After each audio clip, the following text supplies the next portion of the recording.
A sad state of affairs there. Now we want to talk about what's happening in Tiaty constituency. That's one of the hardest hit.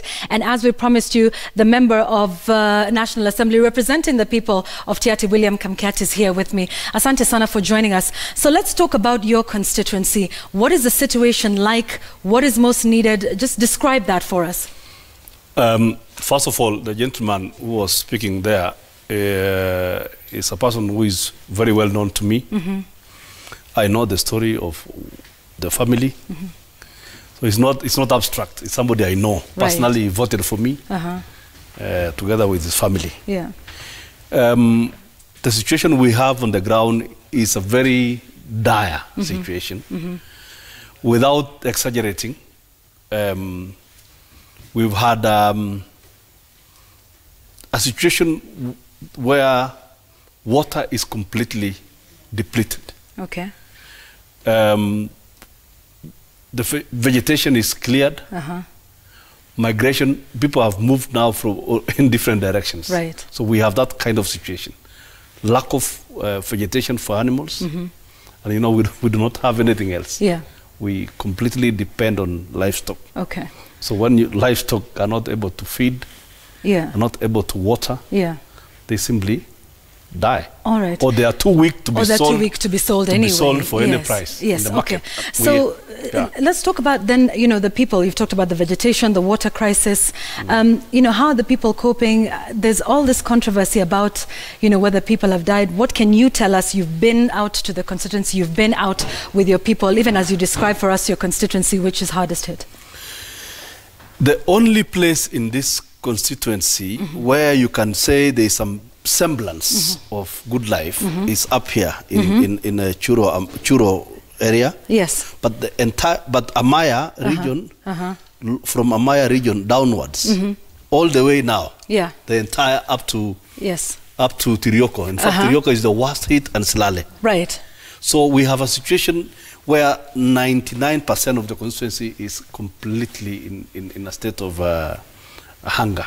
In a state of hunger. Which are the areas that are hardest to reach? And people have died.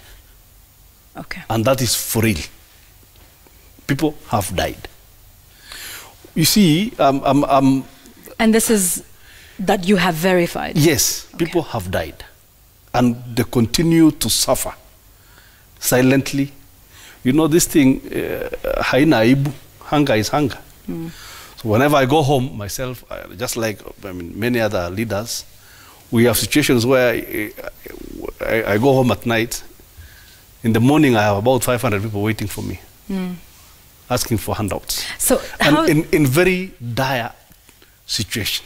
So when you hear of the denials of debts, what does that say to you? It is the biggest shame. I'm embarrassed to say that I'm part of this government. Because you cannot have a person at the highest level saying that this is fake news. So who is fake? What is fake? Because this is real. Right? So, and I don't understand why government always comes out to deny. In 1984, there was similar hunger. Former member of parliament for Kapenguria, Lotodo, the late Lotodo, was arrested and arraigned for saying the things I'm saying now.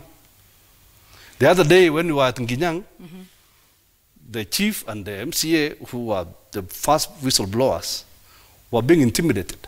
So the words that were said yesterday by the deputy president himself were kind of intimidating to any other person who wants to come out to say things that I'm saying now. Okay. So therefore, it is a shame to deny the obvious.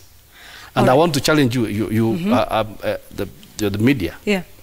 I've seen those people who are at Loruk. Yes. They should go deeper. Loruk is just on the highway, right? Just after Marigat. Yes.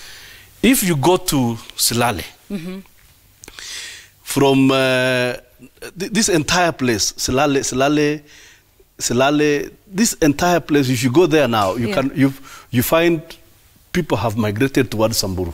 Okay. But those who are left are the old and sick and, you know, and so you have dire situations in Silale. Okay. You have in this whole, now the problem is behind here. All right? This is supposed to be Turkana County. Yes. But those people who live here are all Pokots. And there is absolutely no access road, nothing. Okay. So you can imagine what is going on inside there. If that is happening in Loruk, Loruk near Marigat, maps a bit confusing. Yeah. If that's if it's happening here. If it's happening in Loruk here, how about here? Okay. And Silale, you cannot even sink a borehole because of the volcanicity in the area. All right. So many people are asking questions, and this is my final one to you, about what the county government is doing, what the national government is doing, saying the leaders have failed them, even looking to members of National Assembly. What would you say about that, and what is needed most that needs to get to areas like Silale, as you've pointed out? You know, for us, we are very straightforward. Member of National Assembly, like myself, ever since this beginning of this financial year, we've received only 30 million from CDF, right? And that 30 million we have used on bursary out of a possible 100 million, right? So we have used it all on bursary. We had a balance from last year about 1 million, which we have used to do some bit of water tracking, to buy fuel, to hire vehicles, to take to schools, take to homesteads, take to villages. That's what we've done in terms of CDF. The first line of defense in such matters should have actually been the county government. But you find also the county government have exchequer issues. They have done their little bit. In fact, this morning I don't know what happened to our governor. This morning, I think he was here. And he was also beginning to speak like a ruler. He was there with us the other day, and he saw himself how people are suffering, and he was coming here to deny. It's a shame that he was denying, instead of telling us what they have done. But anyhow, what I am saying is that the first line of defense should have been the county government, and then us. Okay. And then now at the bigger level, we have this body called NDMA, National Drought Management Authority. They have done a bit of good work, although they are very lean. There is only one officer. Yeah. There is only one NDMA officer who is responsible for Tiati and Lower Baringo, Baringo North, Baringo South. I've seen his reports. He's done them timely, but the response from Nairobi has been very slow. So you're saying the response has been slow? Has been very slow. Okay. And then, finally, what has happened? That the minister was there. Wamola came twice. Yes. He came on Sunday and on Wednesday. No, on Tuesday. The maize he's brought has not been distributed to death. It's still in the stores to death. Why? There is no money to transport the maize into the interior. You cannot hire there is no money to hire a lorry to distribute the maize and the beans to the interior. Okay. So that is the situation. That is the situation. Okay. We have a very dire situation. All right. Okay. Thank you very much. And I would just like to say that you did give us the names and the identities of some of the people who have died. I suppose we will go and find those stories. Perhaps might not be prudent to give out the names here, but thank you very much. We have names, real names. How many? Of real families. How many? Of people who have died in this entire region. Okay. Right? Officially, what we have so far, what we have confirmed so far are five names. Okay. But we have names reaching up to 21 people who have died of various issues related to hunger. Okay. We are not doctors to say that so-and-so has died of hunger. But the deaths have happened in this month.